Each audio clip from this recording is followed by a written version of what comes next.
Ну что ж, друзья, давайте начнем чтение. Мы остановились, кажется, как раз там, где у нас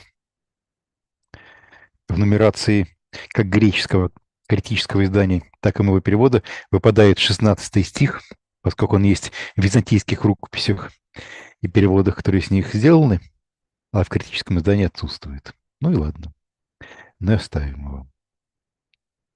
Начнем с стиха 17. Антон Свенцев, вы с нами? Да, Ничего, если я вас прошу почитать греческий текст? 17 стих. Да, Окей, давайте.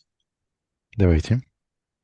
Kai vote Готе. eisel, gote eiselten eis oikon apo tu ochlu eperoton alton hoi matetai autu ten параболен. Да, вот у нас точно так же, как у нас после притч Иисуса, скажем, притча о сеятеле, у нас Иисус оказывается наедине с учениками и разъясняет ученикам то, что перед этим более-менее приточным образом говорил всем присутствующим. Здесь мы переходим от того, что было сказано широкой аудитории, к тому, что говорится, к тому, что было сказано узкой аудитории. Секундочку.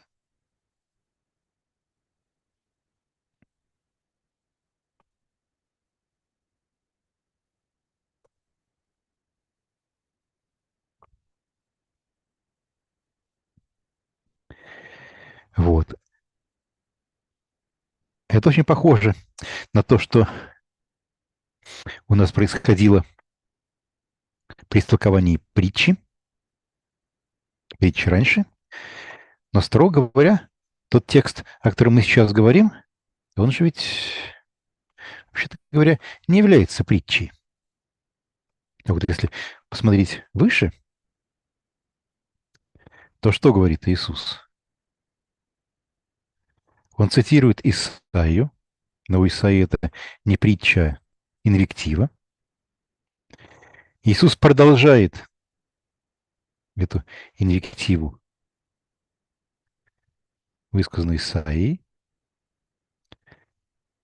Ну и дальше вот любопытный вопрос. Означает ли употребление слова притчи параболе здесь вот в 17 стихе, что Иисус у Марка, или автор этого текста, считает, что все то, что мы читали в прошлый раз, это на самом деле какая-то нереальная история, а вот именно такая сконструированная притча, тогда, если считать, что на самом деле никто никогда отцу или матери такого не говорил из фарисеев,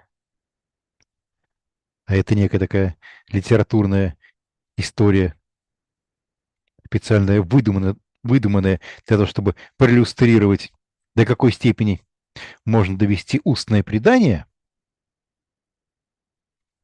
ну, тогда слово «пробылое» здесь оказывается на месте. Либо, либо что? Вот здесь, в самом начале, я бы допросил Джоэля к нам присоединиться как нашего путеводителя по миру Марка. Joel, have you gotten what we're discussing now? Uh, Not exactly. Ten parabolane. How would you Yes, say? we're discussing exactly the word ten parabolan, because on the one hand, Jesus calls this parabola, and this is very close to the scene where earlier he first recounts the parable of the sower to everyone, and then explains its meaning to the smaller circle of his disciples. Okay, it's very parallel structure, but the problem is that, in fact, what we have before, what is going to be exegeted now, is not parabole, strictly speaking. Yeah. So how can we understand the appearance of a hyperbole here? Should we understand this as an indication that even for Jesus of this story, this discussion about Korban is not a real thing, but rather a specially construed parabole? Oh, what can we say about this strange meaning of parabole in this case? Yeah. I mean, people do often mention that, you know, the Hebrew word that this is based on, mashal, which is, I think, probably translated with parabole in the Septuagint. But that word can have different meanings and has maybe a wider range of meanings than parabole in strictly Greek contexts, so that you know, it might just mean a saying or something. I mean, I think for Mark, probably, though, a working definition of parable is a saying that needs to be interpreted to be understood, if we go back to chapter 4. So it doesn't necessarily have to be a, you know, kind of figurative or allegorical story like the parable of the sower. But people do often mention the background of this term in the Old Testament idea of the mashal. So what do you think? How is that for an explanation? I agree that there's a problem. There's a problem. Having done some work with the Septuagint and with the Hebrew Bible, I frankly speaking doubt that what Jesus said before this could have been more legitimately called mashal in Hebrew than parabole in Greek. Right. He said that we have some case in Mark where parabole is used not in the sense of a parable, but in a wider sense. Let's look at this. I'm very interested in this usage, especially after you said that this should be understood as going back to mashal, because of my Old Testament background. I have hyperbole, of course, in Mark 4, χωρίς παραβολές ουκ ελάλε autois. But as far as I remember, all the parabolae that were mentioned in Mark 4 are really what you could call parable in English, or what we can call притча in Russian. Yeah, I mean, it's a somewhat ad hoc explanation, you know, to explain just this passage. Yes, and the only place in Mark where parabole is also used in not quite convenient sense, that's Mark 13:28, apodates sukes matete ten parabolen. But once again, this is closer to it's a visual parable. Это визуальная притча, которую дает нам здесь не Иисус, а смоковница, но все равно это притча. Well, I mean, let me try again. Окей. Going back to chapter 7. I mean, what Jesus says is nothing from outside can come in and defile you. And I think there's a good chance that he said something historically like that. But what does that mean? I mean, the way it's interpreted in Mark as we continue is it means that there's no such thing as defilement, including from food, including from foods that are called unclean in the Old Testament. That's kind of a radical conclusion. And Matthew, when he's editing Mark, doesn't go along with that. You know, Matthew takes out this part in verse 19 about katharizon panta tabromata. So I guess in that sense, exactly what Jesus meant by this, saying this thing about defilement was not clear, and people had different interpretations of it. So I guess we could say in that sense, it's a parable, at least it's a mystery. It's something that needs to be explained and was being explained in the church in different ways. Explained in Matthew's church in a different way from in Mark's church. That's my second attempt. Okay. So in this case, a hyperbole refers not to Jesus' speech before it, not to the long speech, not to the discussion about Korban and the misuse of the Korban practice, but it rather refers just to verse 15. Yeah, that's what I think, because that's what Jesus goes on to explain in verses 18 and following. The disciples ask him about the parabolane, and what he explains about doesn't really have reference to verses 1 to 13, but to verse 15.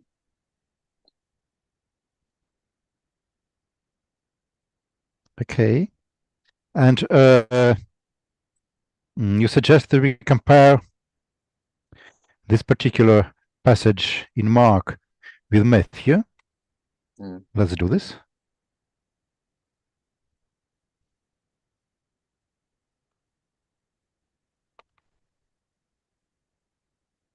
Do we see the synopsis window? Yes. What was the particular difference between Mark and Matthew that you wanted to draw our attention to? Well, one important difference is in Mark, at the end of verse 19, katharizon panta tabromata. Mm-hmm. Matthew doesn't include that.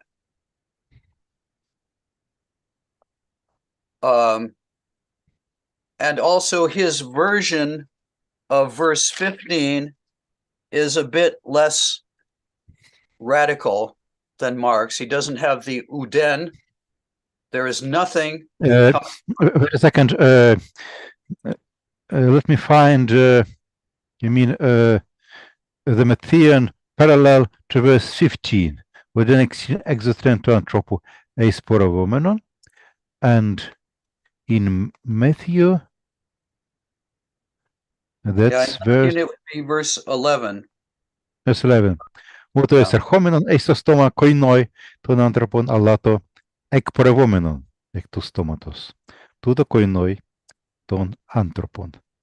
And some people have argued that this is, you know, you could even, they invoke the idea of a Semitic negation, so-called, to argue that verse 11 in Matthew could be interpreted as it is not so much that which goes into the mouth that defiles as that which comes out. And comparing, for example, like what God says in Amos, I desire mercy and not sacrifice. Does that really mean that sacrifices are to be abolished? Or does it mean mercy is more important than sacrifice? Okay, I see. Easier to get with Matthew's less extreme version in verse 11 than with Mark's more extreme uden esten, etc. Okay. So you mean that according to the Martin version, ούτω εισερχόμενον εις το στόμα koinoi ton anthropon, αλλά το εκπορευόμενο εκ του στόματος τούτα koinoi ton anthropon. This may mean that to some extent το εισερχόμενον can defile a person, but not to the same degree as to εκπορευόμενον. While Mark says completely radical and departing from all the Jewish concept of kashrut or defilement, that nothing is excellent to anthropo that can defile him. Yeah, I mean, I think it's the combination of the less extreme version of Mark's 7:15 with the end of verse 19, katharizon pantata bromata, which Matthew leaves out. So why does he do that? Yeah, because I think he leaves that out. Matthew leaves it out because he doesn't want to say that all food is clean. And for him and his community, in some sense, the Torah is still to be observed in a way that it's not to be observed in all its details in Mark. Okay.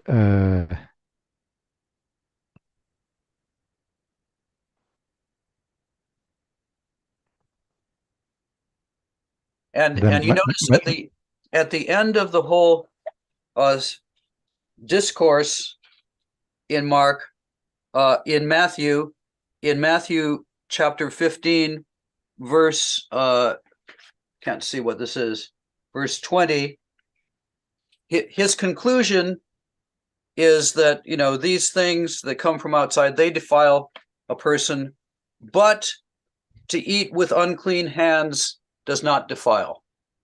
So he returns it to the original question, which is what it began with in Mark, but then Mark exploded it into this other and more radical dimension. In Mark, it begins as a discussion of eating with unclean hands, a Pharisaic interpretation of the Torah, but then it ends in Mark with a declaration that all foods are clean.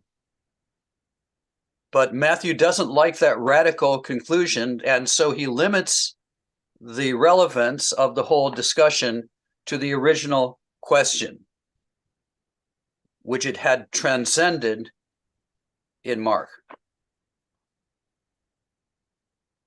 Okay. It looks quite in line with all that we have in Matthew, that Matthew is somehow a more Jewish gospel than Mark. In Matthew, Jesus says, I did not come to destroy the law, but to fulfill it. And, every detail of the law has to be observed. Though I think, his Jesus then goes on to give his own interpretation of the law, which would have conflicted with the way other Jews interpreted it. But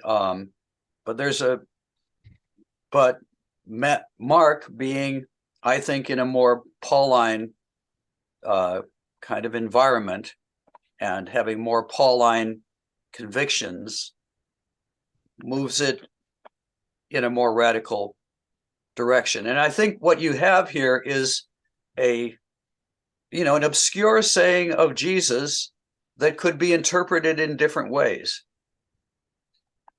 And again, maybe that's why it's a parable. Okay. I don't remember how exactly in details our discussion of Jesus' parables, including the parable of the sower earlier. But as far as I remember, you either said or hinted, or maybe it was how I heard you saying that though the parable itself may have gone back to the historical Jesus, the interpretation of the parable that you have there may belong rather to the early church. Yes, I think that's true, and I definitely think that's true here too. Okay. What Jesus said was not always clear, and so the later church made it clear. So it would suggest to reconstruct the prehistory of this pericope more or less along the following lines, that an Aramaic Vorlage of verse 15 probably goes back to historical Jesus, but this is a very obscure saying. That's why it was understood in later tradition as a parable, and different traditions, different communities wrote different commentaries on this obscure saying. Some more in line with the Jewish kosher laws, some rather radically departing from the Jewish kosher laws. Okay. Yes, that's what I'd say. Yeah. Вот видите, каким But maybe интересным. what I said before was a parable. So. Oh, in fact, everything we are saying are parables. Yeah. We speak in metaphors, and that's metaphors that we live by. Давайте продолжим дальше. Тогда, может быть, стихи 18 и 19. Антон, продолжите? Да, давайте. Kai legei autois. Vutos kai emeis asiunetoi este. U noeite hoti panto exoten eisporeumenon eiston anthropon Эйстон? Да. eiston Да. anthropon u diunatai auton koinasai. 19 дальше. Да, давайте еще один стих. Это одна фраза. Готи ук eisporeutai autu eisten cardian al eisten caelian kai eiston aphedrona ekporeutai katarizon panta ta бромата. Спасибо.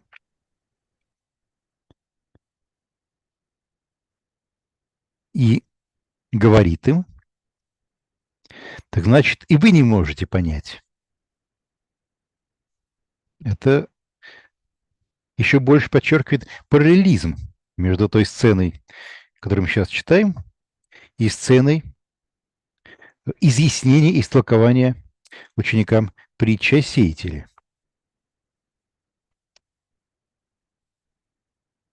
Вот она у нас притча о сеятеле. Как раз на границе, тогда, когда кончается, собственно, изложение притчи, начинается его комментарий. Ученики спрашивают Иисуса о притче. Эротонаутон. Тас параболас. Что-то о притчах. В критическом издании. Вот это на что Иисус упрекает своих учеников. Так вы, оказывается, не понимаете этой притчи.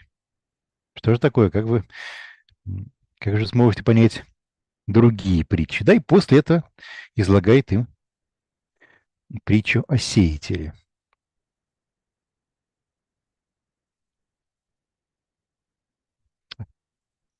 I'm trying to demonstrate that the structure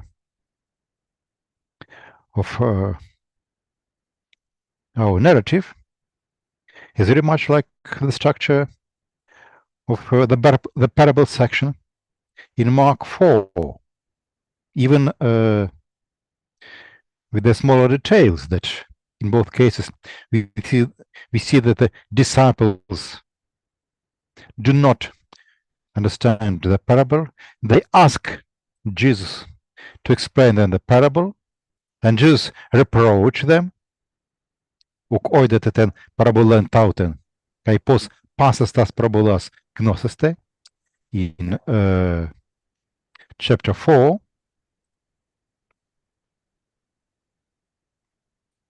Hotas kai humeis assunta este, in verse 18.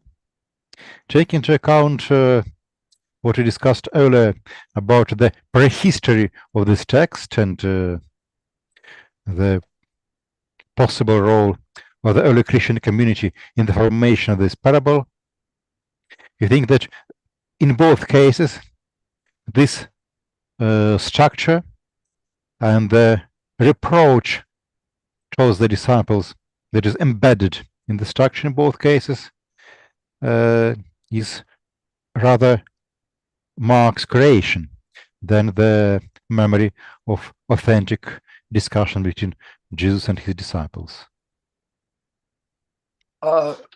Yeah, I think maybe that's true, though I wouldn't say it's certainly true that the particular interpretation Mark puts on it is, that's Mark's own view coming through.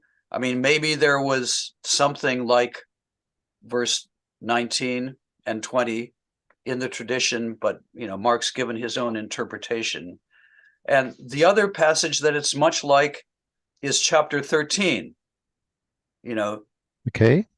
There also, at the beginning, Jesus says something which is kind of obscure. Not one stone will be left on a stone. The disciples ask him about it, and then he gives a long and detailed interpretation. And these, chapter 4 and chapter 13 are the longest teaching sections in the whole gospel. And then probably this one in chapter 7 is the third longest. And they all have a similar structure, as you pointed out. First an obscure saying of Jesus, the disciples ask him about it, and then he gives a long interpretation which has its eye on the situation of his own church, probably.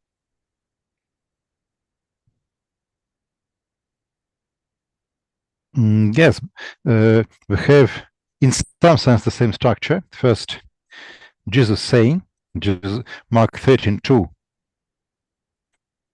Blepeis tautas tas, megalas vekudumas, ume afetehode litos epiliton. And then when Jesus and his closest disciples are alone, they put a question to him and he answers. But still, Mark 13, even this parallel details, parallel structure that you just saw is a background for a significant difference between Mark 4 and Mark 7 on one hand and Mark 13 on the other hand. Here, Jesus does not reproach his disciples for being too slow to understand, and in fact, it seems that they understood what Jesus said in 13:2, because they are not asking him to explain what does it mean that afeteho delitos epiliton. It seems it was completely understandable for both for inner circle and for other outer circle. They ask him another question: when this would happen? Yeah, so there are both similarities and differences. I think that is.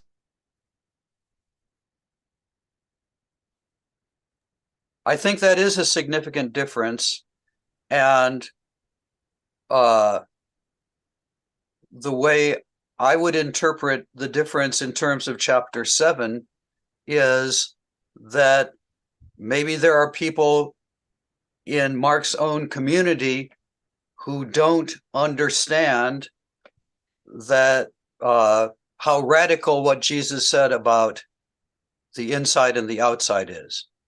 In other words, there may have been some in his own audience who, were uneasy about the abolition of the kosher laws. Whereas in chapter 13, eschatology was something that was common, I guess, to most Christian communities, and it wasn't a matter of disagreement the way the question of the kosher laws probably was. Okay, I remember that when discussing chapter 4, the parable of the sower, we were wondering what is so mysterious about the parable of the sower, and it was you who said that in fact the parable of the sower is something just opposite to the eschatological worldview that was quite widespread in this time, at least in the surroundings of the Markan community, that the kingdom of the Lord is not entirely in future, but it is already here. Yeah. So can we say that in Mark 4 and as well as in Mark 7, the very concept of disciples being unable to understand Jesus points to the concepts of Mark's theology that were discussable or not well understood by his own audience, while here in Mark 13 we deal with the topic that seems to be completely understood to everyone, especially if the context is, as many people say, the context of the war with Rome. It would have been difficult not to understand the plain meaning of the text. Yes, I think often when Jesus rebukes his disciples for not understanding and then explains some more, that points to something that was troubling Mark's own audience. Okay. In this case, it's very interesting that Mark 13 stands out as dealing with something that, differently from other teachings, was completely understood, except for the time. Yeah. Well, yeah, I mean, as Ernst Käsemann said, apocalyptic was the mother of all Christian theology. So Christians lived in an apocalyptic atmosphere. They expected the end soon, but the question is how soon? And so there were various interpretations of that, but that's not as radical a disagreement as the one about the Torah, and to what extent and in what ways it was still to be observed. Okay, let's just turn back to our chapter 7. Может быть, сделать summary на русском? Вы могли бы? Да мне скажу, что я все сказал. Давайте, Маша, вы делаете краткое summary на русском. Я как раз не могу, потому что я как раз потеряла мысли. Я поэтому вас прошу. Ага. Мы сравнивали, частично с моей подачи, частично с подачи Джоэля, 7 главу с 4, а Джоэль предложил туда же еще принести и апокалиптический дискурс. 3 истории о том, как Иисус нечто говорит широкой публике, а дальше наедине его ученики его спрашивают, и он им разъясняет. В 4 главе, помните, это собрание притч, прежде всего, притча о сеятеле, который Иисус потом разъясняет ученикам. Здесь притча о том, что мы договорились называть это притчей, потому что ничто, входящее извне, не может осквернить человека. И эсхатологические слова Иисуса о том, что не останется здесь камень на камне, в его эсхатологической речи. Ученики просят объяснения, Иисус объясняет, но при этом в 4 главе и здесь есть такой важный момент, что в ответ на вопрос учеников Иисус говорит «Gutes Kaihumeis esiunto este». И то же самое у нас практически немножко другими словами сказано. Он отвечает на их просьбу объяснить им притчу о сеятеле. А в апокалиптическом дискурсе в 13 главе ученики, как кажется, все понимают. Единственное, чего они не понимают, когда же это должно совершиться, да? То есть не то, чтобы они просят Иисуса объяснить, что ты имеешь в виду, говоря, что здесь не останется камень на камне. В общем, в контексте войны с римлянами, то ли начинающейся, то ли уже закончившейся, предельно понятно, что имеется в виду. Ученики не знают только, когда это будет. Вот опять же, такие любопытные дает параллели с теологией Павла, да? Павловых посланий, где тоже скорое пришествие, второе пришествие под вопрос не ставится, но страшно важен этот вопрос, но когда же это произойдет, в конце концов. Вот. И Джоэль предполагает, что там, где у нас ученикам вообще ничего не понятно, там речь идет о какой-то важной богословской концепции,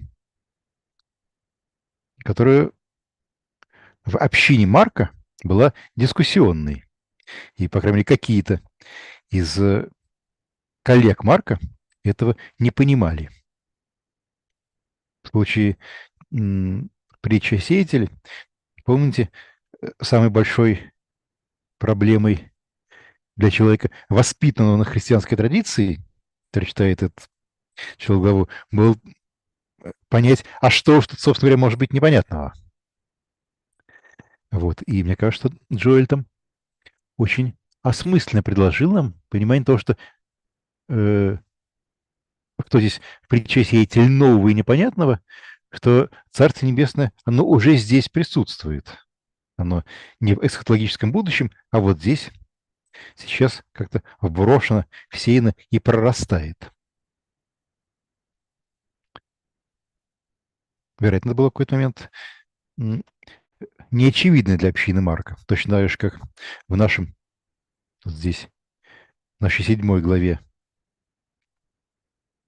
явно, что, как мы это видим, скажем, из посланий Павла, было множество споров в раннем христианстве насчет того, как соблюдать кашрут. А насчет эсхатологии, что скоро будет конец, споров не было. Споры были только на вопрос «когда?». Да, вот тогда, если понимать, что ученики эти выступают в качестве какого-то такого символа, знака марковской общины, то становится понятным и сходство, и различие этих 3 сцен. Вот, пожалуй, я бы так по-русски суммировал то, о чем мы говорили с Маркусом. Спасибо. Вам спасибо за вопрос. One other thing let me add. I mean, I think if we're thinking about the historical Jesus, what did he think this saying meant? I think you can make a good case that Matthew is closer to at least what he said than Mark is. That Jesus probably continued to observe the kosher laws during his own lifetime. If he had violated them, you would have some reflection of that in the tradition. But you don't have that. And as a matter of fact, what you see in the book of Acts is in chapter 11, where Peter has this vision of the sheep coming down from heaven with all sorts of unclean animals, and he hears divine voice saying, "Kill and eat." And he says, "I've never eaten anything unclean." So, according to this story, which obviously has some legendary elements, but still, it shows Peter, still observing the kosher laws and reluctant to violate them until, this voice comes from heaven and tells him it's okay. So, it was apparently still an issue in the early church, and an issue that, again, different churches answered in different ways. Just a little addition. Окей. Thank you. Да. За упреком, видите, который очень похож и по своему месту в нарративе, и чуть не по значению своему, по смыслу, даже по словам местами, которые Иисус адресует ученикам, апостолам, то значит, вы не можете понять, идет истолкование. Вот стиха 15, который мы понимаем как притча. Неужели не понимаете? То, что входит в человека извне, не может его осквернить, потому что идет не в сердце его, а в желудок, а потом в отхожее место. Дальше, конечно, мы видим очень неожиданную конструкцию в греческом. Катаризон панта табромата. У нас причастие мужского рода катаризон никак не может относиться к панто экзотен экспареоменон, ко всему, что сходит извне.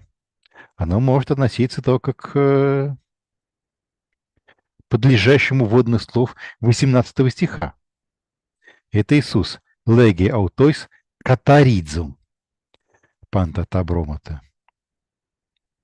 Даже для греческого языка с его высокой степенью непроективности такое расстояние между последним упоминанием, да и то имплицитным упоминанием субъекта, леги Иисуса, и относящегося к нему причастие катаридзон, это что-то, что уже неслыханно.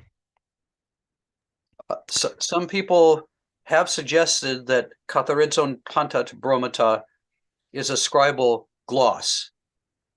And I don't think that's right, but you could see, where that theory came from. That somebody, a scribe coming along reads verse 19 up to Eiston aphedrona ekporeutai, and he's wondering, what does this mean? And then he says, oh, it means that he was cleansing all food. So he writes in the margin, katharidzon panta tabromata, and then eventually that gets incorporated into the text.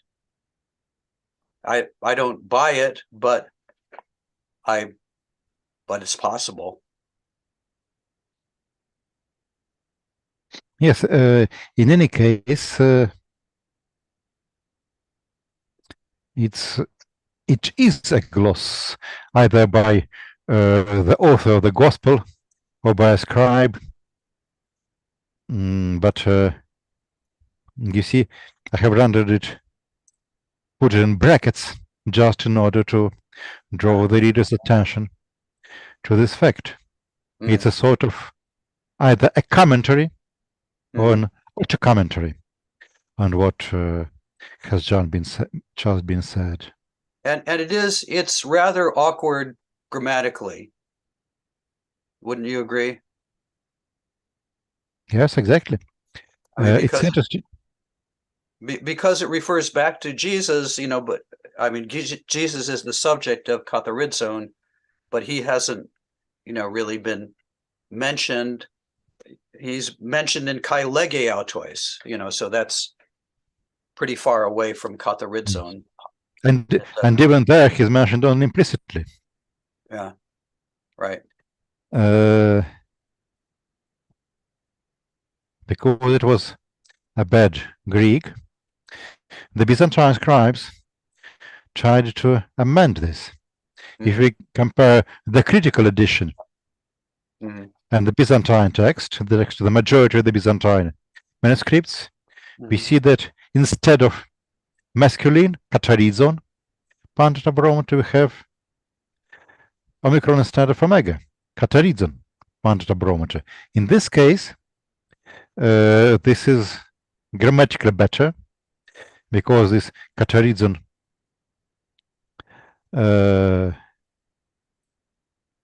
explains panto exoten is provomenon. But of course, this makes the meaning of the text, even the grammar is okay, but the meaning is complete nonsense. Because this would mean that everything that enters the man from outside, blum, blum, blum, blum, blum, goes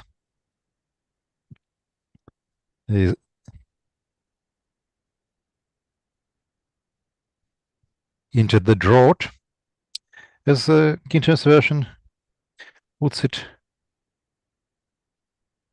And by this going, it purges all the meal.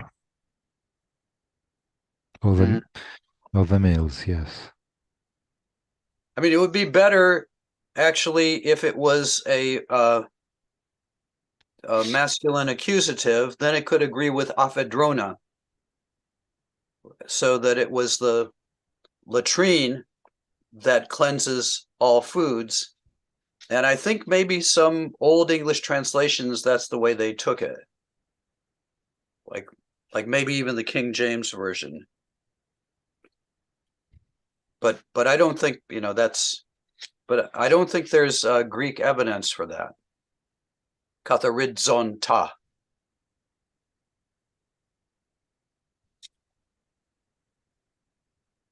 Yes. Anyway, people had trouble with it. People had trouble with it.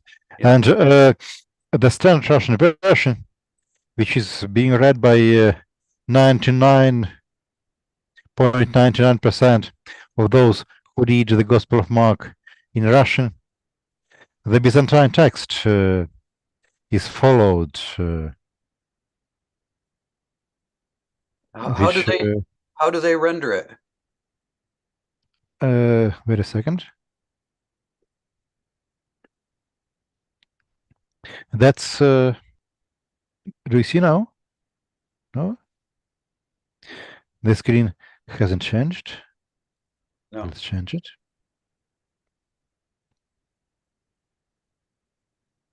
Можно я скажу, пока вы переключаете? Да, конечно. Хотела сказать, что просто мы как раз со студентами в субботу читали историю Иосифа из книги «Бытия», и там как раз ровно очень похожая была синтаксическая конструкция тоже. Прямая речь, в смысле, вводится прямая речь, потом длинная прямая речь, а в конце глагол, который явно относится к говорящему, а не к прямой речи. А какой это стих? Бытие 37, 20, нет, 22. Не знаю, насколько это релевантно, но, по крайней мере, для еврейского синтаксиса это представимо, получается.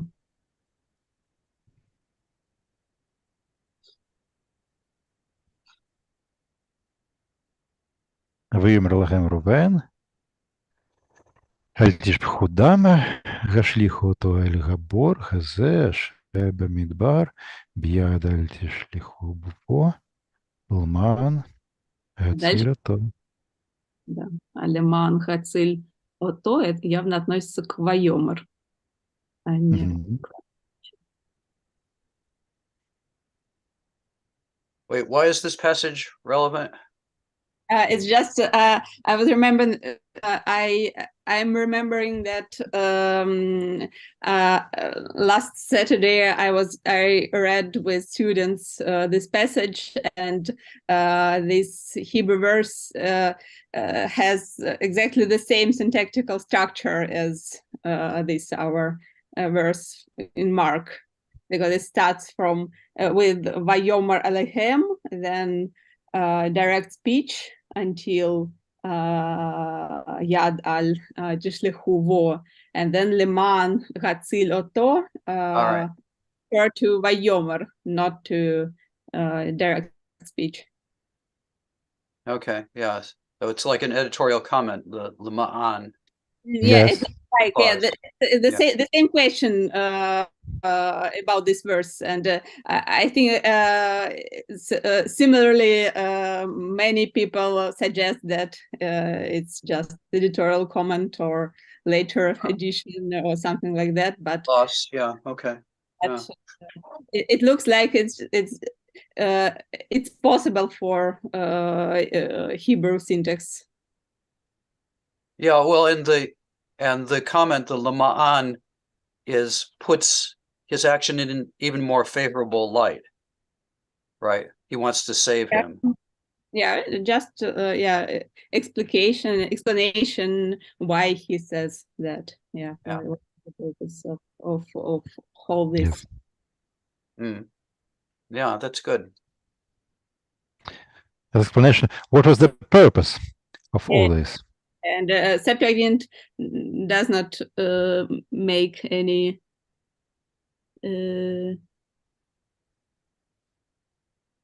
No, it just follows the Hebrew model here. Ahopos exelitai auton, ekton hieron auton. I'd say the Septuagint is a little bit smoother, right? It's not as a little awkward. I mean, oh, Спасибо, Маша. Вот, то есть у нас есть в нашем библейском корпусе, есть еще, конечно, места, где у нас вот такого рода комментарии раздаются после прямой речи, комментируя, что эта прямая речь имела в виду и зачем она была сказана. А поэтому я думаю, что, наверное, и в данном случае тоже эта речь идет про комментарий, на комментарий, наверное, самого автора. Катаридзон через омегу, пантатабромата. Да, синодальный перевод очень действительно здесь у нас странный. Joel, you asked about the Synod version. Он сказал им: неужели вы так непонятливы? Неужели не разумеете, что ничто извне входящего человека не может осквернить его, потому что не в сердце его входит, а в чрево и выходит вон, чем очищается всякая пища. Mm. Буквальный перевод был бы: потому что не в сердце входит, а в чрево и выходит вон, очищая всякую пищу. Но, видимо, какой-то такой образ получался совсем смущавший переводчиков синодальной версии, поэтому они здесь заменили активный залог на пассивный. They change active to passive. Чем очищается всякая пища. And the chem would refer to by this word, or by it doesn't refer to Jesus anymore, right? But it refers. No. It refers to the whole process. Okay. This whole process, it has as its effect that every meal becomes ritually clean. Okay. This Synod version has quite a lot of know-hows that cannot be traced either to King James Version, to Luther Bible. They're very ingenious, these Synod translators. Okay. Interesting. Yes. Returning back to our place, to our catechism, I have one more question. What is the semantics of this catechism? In your commentary, Joel, you suggest that this catechism should be understood as a kind of performative. Because there may be two different understanding. Catechism, that's present participle, by saying these very words, panto exaton is provominum kaita loipa, Jesus declares every meal to be ritually pure.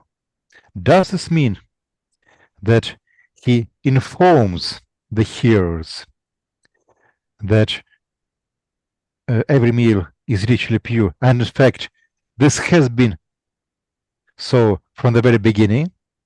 He's just informing them, or this is the very moment when Pantabromata, which earlier, following the Torah of Moses, were sometimes clean, sometimes unclean, from this moment on, by the very by this very saying of Jesus, they become clean, ritually clean.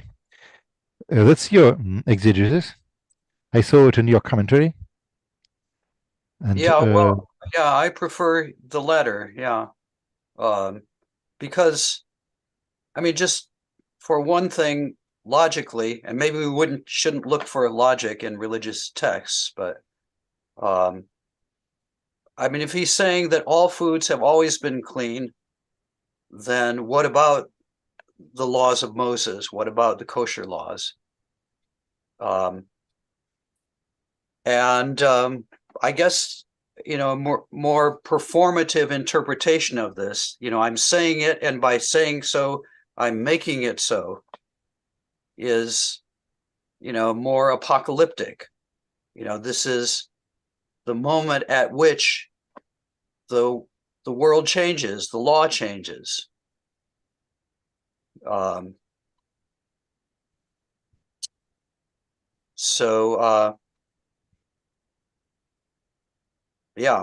did you translate it? I must say I'm not as radical in understanding these passages as you are. Тем самым он учит. In this way, he teaches that every meal is clean. But I also translated it declaring all foods clean. So that could mean just declaring that all foods had always been clean, but it could also be a declaration that accomplishes, what it's describing. And I think, couldn't your uchit be the same? No. Сейчас я хотел сказать несколько слов по-русски. Смотрите. Разница между... Понятно, что катаризм – это глагол у нас от прилагательного катарос, ритуально чистый. Вот. Что он может означать? Может обозначать либо объявлять что-то чистым, либо учить, что что-то чистое, либо непосредственно делать что-то чистым, да? Вот этим высказыванием, которое в 18-19 стихах Иисус произносит, он учит окружающих, что всякая пища чиста, или он делает, вот фактом этого высказывания, всякую пищу чистой. А действительно, разные у нас получаются переводы. Английское to declare дает нам возможность как-то не выбирать между этими прочтениями, потому что declare может приниматься как глагол чисто информативный, вот, что, про что-то рассказать, и как глагол перформативный, да, как I declare you husband and wife. Can we say it in English? Yeah. Mm-hmm. Yeah. Вот. I think that is part of the marriage ceremony. Yes, когда I now pronounce you man and wife. Yeah. pronounce, not declare. Yeah. But you could say, you could use declare.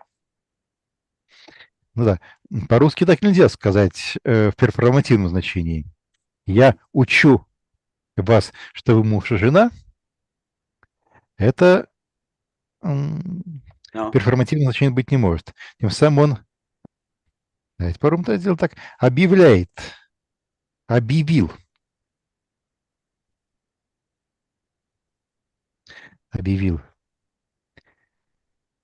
любую пищу чистой. Is like explained? No, учил was earlier, that the word that the Russian word that was earlier here was more like explain or teach. Объявить is more like declare or pronounce. Yeah, the ob means like in public. Doesn't that the prefix kind of have a public sort of? No. Russian prefixes, that's a very strange thing. You cannot ascribe any one and particular meaning to any particular prefix. Well, I think in my commentary I mentioned that, in the Septuagint, katharizon can mean declare clean, or it can mean actually purify. So I think either, is possible just from a semantic point of view. I think I also point to, again, this passage in Acts 11, where the divine voice says, what God has made clean, and using the same verb, don't you make common. So yes, that's Joel, that's Acts. What is a particular place in Acts? Acts chapter 11, I think. The after it's part of the Cornelius episode. Mm-hmm. I'll find you the passage.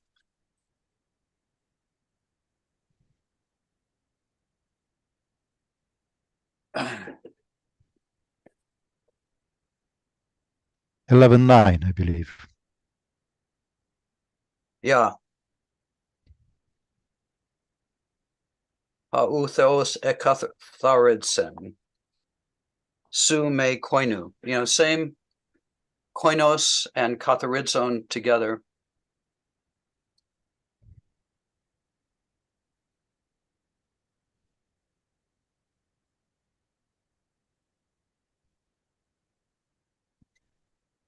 Yes. That's 8 and 9. Medemos curio, voticoinon, la carta udepate, eis celtan, eis tostomum. Yeah, so it's still a problem, in Acts. So if Jesus had said something so that was so clear about kosher food being okay, it shouldn't still be a problem in Acts. Back to the historical question.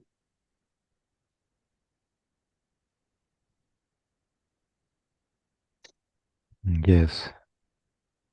Plus, he wouldn't have gotten as far as he did. Jesus wouldn't.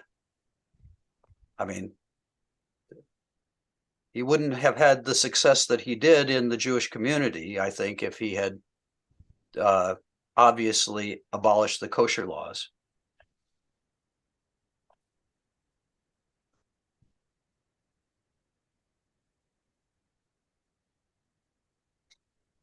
Yeah, but in any case, in the world of the Gospel of Mark, he says this, he declares and probably even makes all food clean in this very verse. And, this raises larger questions about the role, which don't just have to do with Mark, the role of Torah in the Messianic age in Jewish conceptions. What's going to happen when the eschaton comes in terms of the Torah? And unfortunately, there's not a whole lot in Jewish tradition, prior to the New Testament about that. And, you can go into some later rabbinic texts, and there is some discussion of whether the Torah will still be in force in the same way when the eschaton comes, or whether it will change radically. But people have often invoked the idea that when the New Age comes, the Torah will change in explaining Paul and his stance. And it makes sense, but the problem is, the evidence for a pre-existing Jewish conception that the law will change when the New Age comes. I had just published an article on new nomoi in Jeremiah and in the Hebrews. Yeah, that relates to that. I have to run outside for a second, so excuse me. I'll be back in a minute. Антон, вы с нами? Там просим вас еще прочесть стихи 21, 22, 23. Можно спросить минуту еще? Конечно. Вот в чате это славянский перевод, да? Да. Просто мне кажется, очень интересно, откуда там взялось «истребляя».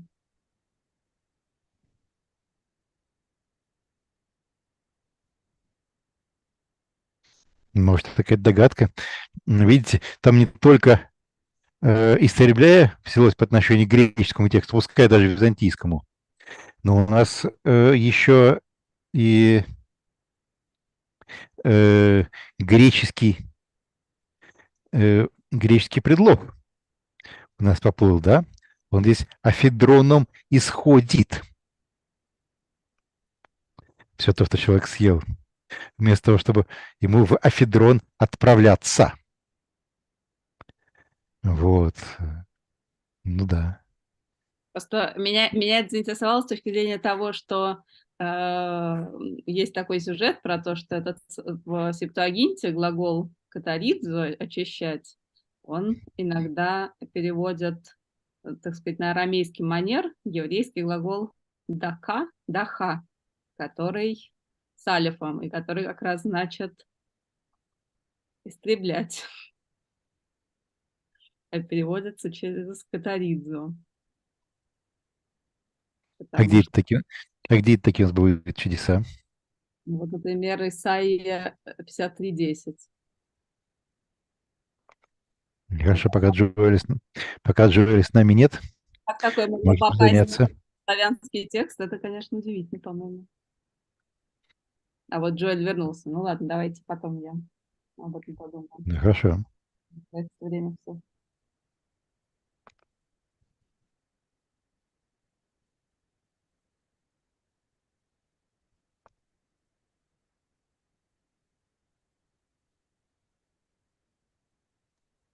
Да.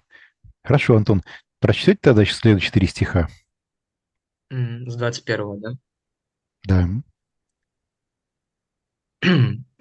Esoten kar ektes kardias ton anthropon hoi dialogismoi oi kakoi ekporeontai porneiai klopai phonoi maiheiai pleonexiai poneriai dolos aselgeia ophthalmos poneros blasphemia hyperephonia afrasiuna panta tauta ta ponera esoten ekpareutai kai koinoi ton anthropon.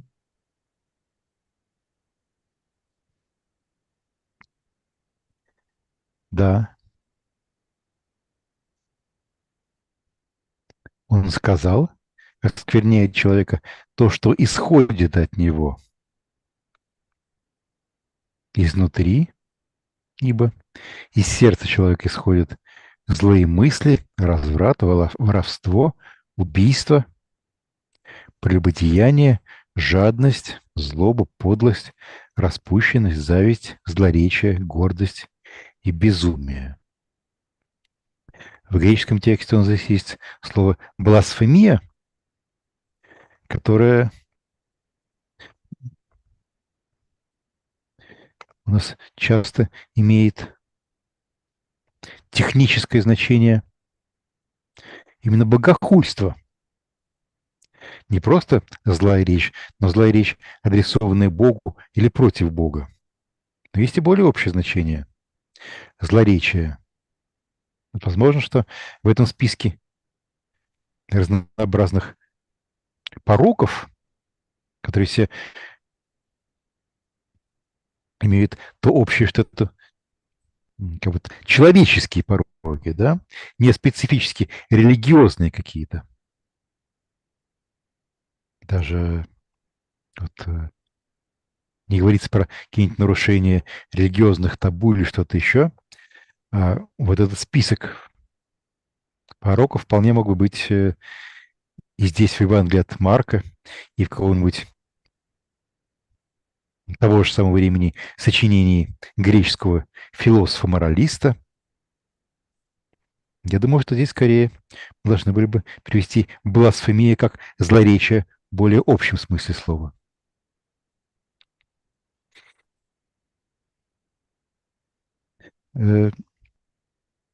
We spoke about the meaning of blasphemy here, whether we should understood it in more narrow and technical sense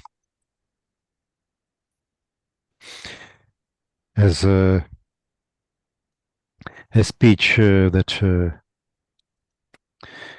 is somehow against God, or whether we should understand it in more general sense. A speech that somehow bad, not specifically to God, but for our fellow neighbor. What would be your choice, Joel?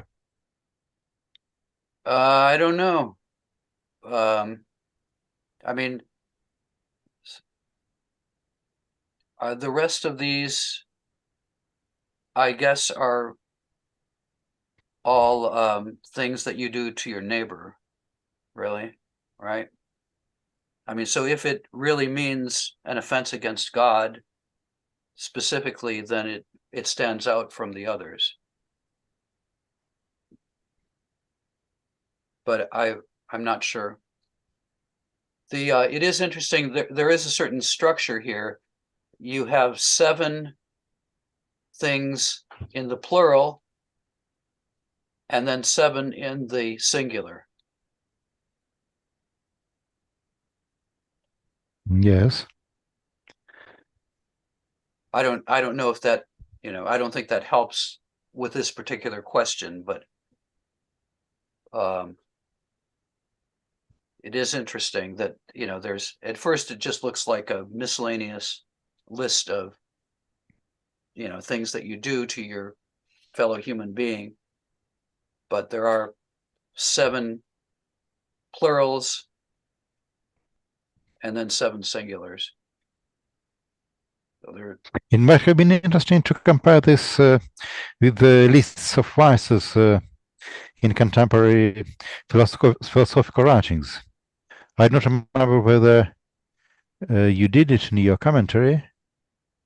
No, but probably Adela does. Yeah. Maybe. I haven't looked at her commentary today, but it would be interesting to see it.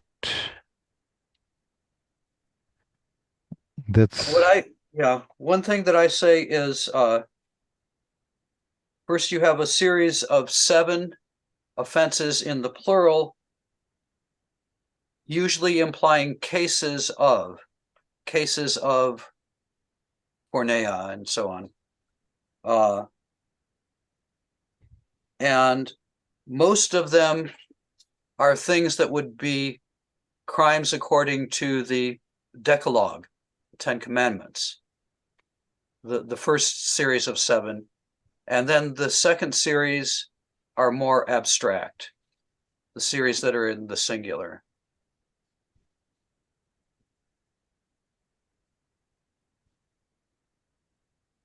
Right, I mean, klopai, thou shalt not steal, phonai, thou shalt not murder, moichei, thou shalt not commit adultery. All of those are specifically forbidden in the, not all of them, but the ones that I mentioned are specifically forbidden in the Decalogue. But then on the other hand, blasphemia, I mean, you could interpret that as being taken, referring to the first or the second commandment.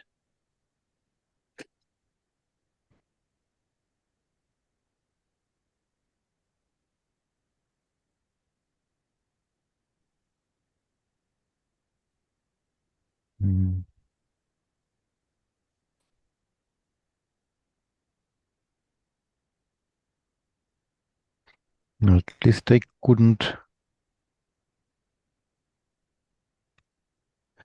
find in Adela's commentary.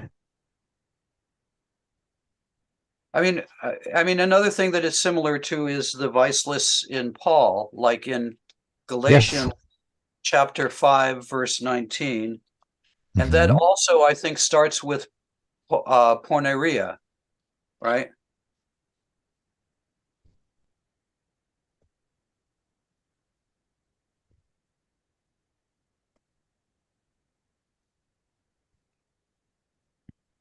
Yes, so we have already in the New Testament a whole tradition of lists of vices. Is the correct English term list of vices? Yeah, vice list, yeah. Vice list. Yeah, Galatians 5:19, it's the works of the flesh, ta erga te sarkos. The first one is porneia. The second one is akatharsia, which I guess is not mentioned here specifically.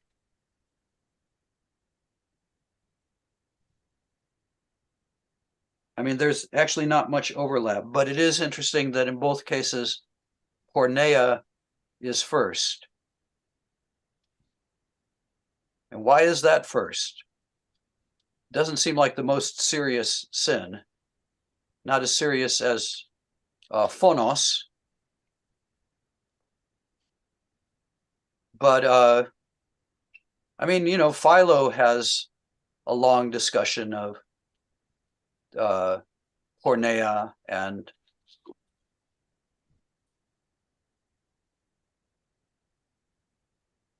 Yes, it's interesting that almost the only thing that Paul's lists in Galatians and our list have in common is that they start with porneia and mocheia. mm-hmm. Porneia and what was the other one? Mocheia. Moicheia. Okay, yeah. I looked into the Byzantine version of Galatians.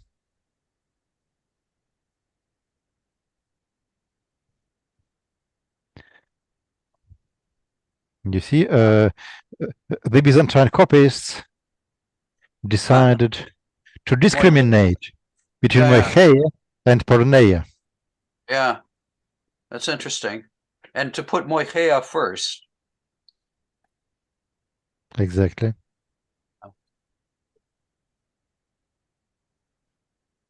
I mean, I think this probably does reflect influence of philosophical discussions in contemporary Greek philosophy, Stoicism, and so on, which often cite, you know, porneia as, you know, a great danger.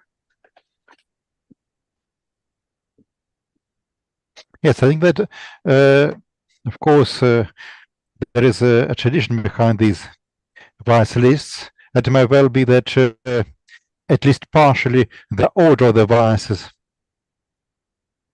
is borrowed from the tradition.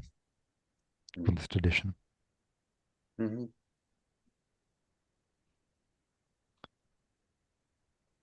Я видел у нас здесь в чате вопрос. Вопрос был от одного из наших коллег, что афедрон в церковно-славянском языке имеет два значения. Вот, цитирую, простите, попа тоже.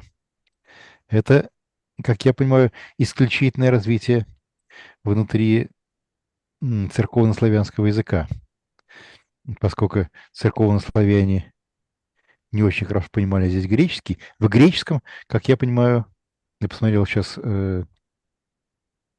словари, афедрон имеет значение только отхожее место. Вот.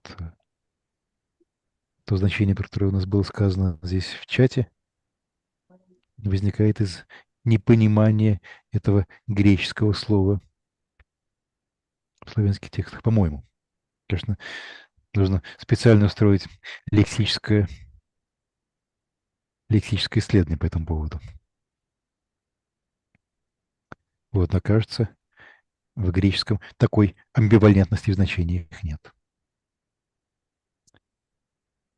Да. Все это зло изнутри исходит и оскверняет человека. Вот мы закончили комментирование 15 стиха, который был по ходу дела переосмыслен как параболе. Дальше начинается уже следующая перекопа, и мы к ней, наверное, вернемся в следующий раз. Спасибо всем, кто был с нами. Джоэль, спасибо.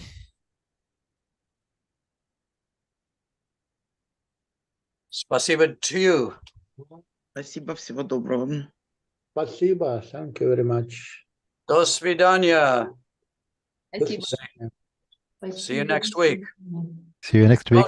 Don't do any of these things that are listed in chapter 7. Пожалуйста. Okay. We'll follow your advice. Bye.